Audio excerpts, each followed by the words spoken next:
안녕하세요. 법무법인청 곽준호 변호사입니다. 오늘은 보험 사기에 대해서 말씀을 드리도록 하겠습니다. 최근에 보험회사에서 사고 이력을 조사한 다음에 몇 달간의 집중적으로 된다거나 직접적인 사고는 아니더라도 다른 사람의 동승을 인해서 사고가 빈번하게 되면 보험 사기로 의심하여 조사가 나오는 경우들이 흔히 있습니다.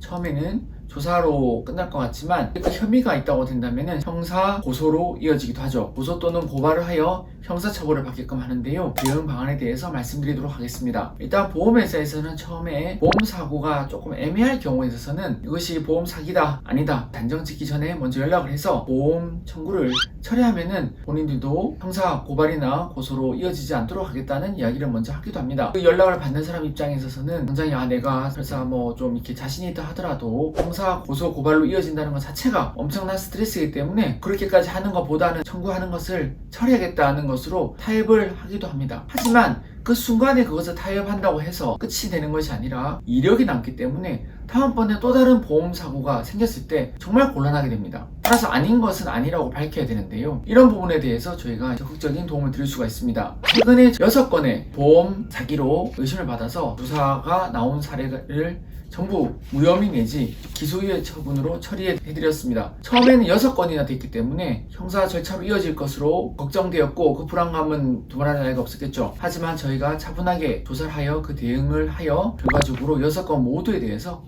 무혐의 내지 기소유예로 끝내드린 사안이 있습니다. 횟수가 많다고 하여 또는 횟수가 빈번하다고 하여 무혐의나 기소유예가 안 나온다, 안 된다, 힘들다 이렇게 볼 것만은 아니라는 점을 저희는 말씀드리고 싶습니다. 형사 전문, 특히 보험 사기에 대해서 경험이 많은 변호사와 상담을 하여 대응하는 것이 중요한데요. 한 가지 팁을 드리자면은 보험회사는 사실상 피해자로 볼 수 있죠. 하지만 사고 당사자는 아닙니다. 사고 당사자는 보험회사가 아니라 나와 사고가 난 상대방 차량이 당사자가 되는 것이죠.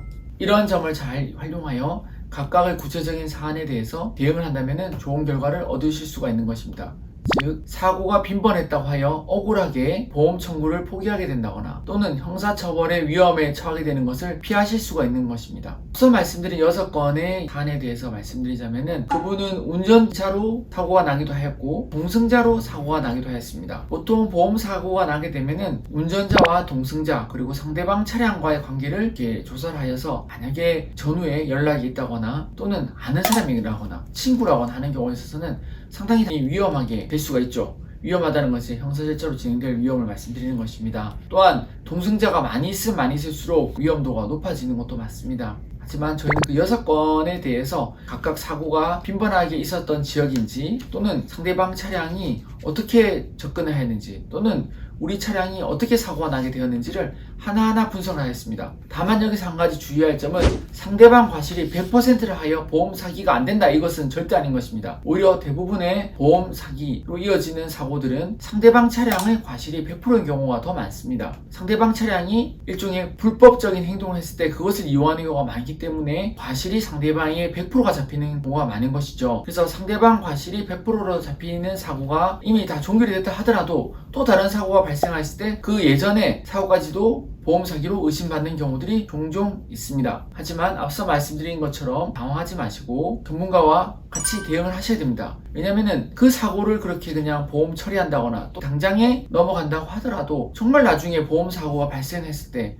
그때는 정말 처치가 곤란할 수 있기 때문입니다. 실제로 보험사고가 단지 빈번하다고만 하여 그것이 반드시 보험사기로 볼 수 없기 때문에 보험회사에서 연락이 오면은 내가 스스로 혼자서 대응하면 되지 않겠냐를 생각하실 수도 있습니다. 또한 변호사 비용 역시도 조금 부담이 되실 수도 있죠. 왜냐면 억울한데 굳이 변호사를 사야 되느냐 이렇게 생각하실 수도 있는데요. 억울하실수록 변호사를 사는 것입니다. 억울할수록 변호사를 선임하여 대응해서 본인의 억울함을 푸는 것이 맞는 것이죠. 왜 그러냐면은 상대방은 전문가입니다. 보험회사에서 나오는 조사관이나 보험사고가 형사 절차로 넘어갔을 때 조사에 대응하는 수사관님들은 모두 보험사고 또는 보험사기, 보험사고에 대한 조사 이런 것이 전문적인 직업이신 분들입니다. 그리고 보험회사 측에서 이야기를 하시는 보험조사관님의 경우에 있어서는 아무리 객관성을 보장한다 하더라도 당연히 보험회사 편일 것이 분명하고 수사에 넘어가게 돼서 조사관의 조사를 받아보시게 된다면 그 조사 자체가 상당한 심리적인 압박으로 들어오게 됩니다. 아무리 내가 억울하다 하더라도 차분하게 억울함을 밝히는 것이 쉽지 않을 수가 있고요. 또한 이런 형사조사에 있어서는 일반인들이 생각하는 나의 억울함을 밝히는 포인트와 전문가가 보는 그 억울함에 해명하는 포인트가 분명히 다르다는 점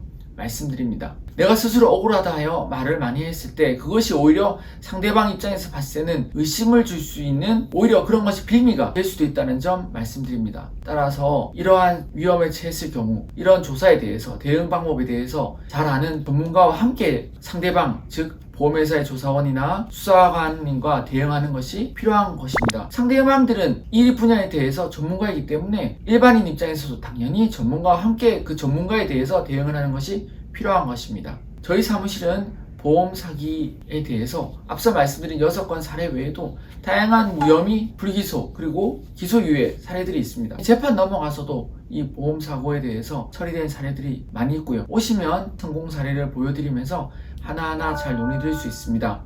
보다 궁금하신 점은 연락 주시면 또 상세하게 상담 드리겠습니다. 감사합니다.